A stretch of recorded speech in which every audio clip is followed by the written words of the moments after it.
My name is Gerald Cartwright. I go by the name of Jerry, and my rate is Radioman Master Chief, qualified in submarines. Basically in 1957, I had married this young lady fresh out of high school, and her parents and myself didn't get along that well, so just kind of drove me into joining the service. I actually went down to join the Marines, but there was a couple of people at the Marines desk, so I went over to the Navy desk and signed up. So I came into the Navy in July of 1957, went to San Diego, went through boot camp. But before that, I guess we had gone through some testing for general classification test. When I went in, I originally wanted to become a chaplain's assistant. But after my general classification test, the person giving the test convinced me that I didn't want to be a yeoman, so he convinced me to join another rate, and I became a radioman. So I went to boot camp. Following boot camp, I went to Radioman A school. That was a 6-month school. And during the A school, about the last 2 weeks, we were informed that the top 10% of the class would be getting their choice of orders to wherever they wanted to go. So I said, hey, that's great. So I got to look on and check on with some other people and found out that me and this other guy were neck and neck for number one. And I also found out there was one billet for submarines. Well, during boot camp, they had taken us over to visit a submarine, and I kind of fell in love with them. So I decided that's what I wanted to do, is be a submariner. So the final test, final exam at A school, this other guy beat me out by 0.42 of a point. And he wanted to go to sub school too, so he took that billet. So I got orders to the USS Midway, and the Midway was out of Alameda, California.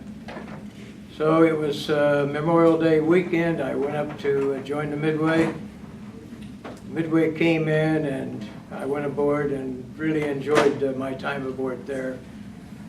We left for Westpac, and while we were in Hawaii, the crisis over in Formosa got kind of hot and heavy. The people on Quemoy Matsu were trying to get over to Formosa, they were coming from the mainland going to Quemoy Matsu and then up to Formosa. So the Midway was ordered over to provide cover, airplane cover, aircraft cover for this operation. That's where I got one of my first expeditionary ribbons. Going aboard the Midway, I was a seaman at the time. I made third class while I was on there. But it was basically doing radio watches. And for most seamen, or most new people in the division, it was setting for 4 to 6 hours with a pair of headphones on, listening to what they call the emergency frequencies, 500 and 243.0, and listening for ships in distress and what have you. My battle station was in Radio 2, which was forward and starboard side of the Midway. We had 7 radio spaces on that ship. Some of them operated transmitters, some of them operated receivers, UHF transmitters, HF transmitters. So, and I guess probably one of the scariest times was when we were over in Formosa. There was some gal, I can't remember what they called her, on the radio out of China that used to, a lot like Tokyo Rose did in World War II, send messages out to the people and everything else. But she made this comment, the statement, that they were going to attack the USS Midway that night. Well, that night they called general quarters.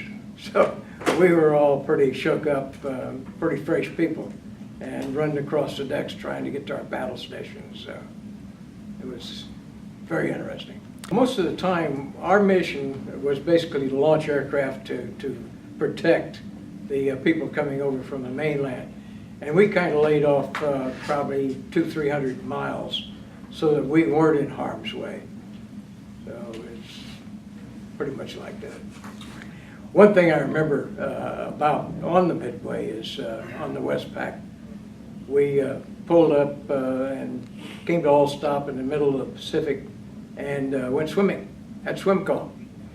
So I went down, they hung up these netting along the side so that you climb down into the water, and I got out there and looked up at that big thing, and it was scary, very scary. But when I reported aboard the Midway, I had this leading chief, Al Badeau, who told me, or I told him, I guess, requested from him, you don't tell a chief anything, but I requested the chief that, hey, Chief, I'd like to go to submarine school, and would you sign my chit for a transfer? And he said, Cartwright, he said, when I go to sub school, you can go to sub school. I said, okay, Chief. Well, 16 months later, he got orders to submarine school, and he signed my chit. 2 months later, I went to submarine school. The life lessons, I guess, are basically that we're all dependent upon each other. And in submarines, there was a camaraderie that, bar none.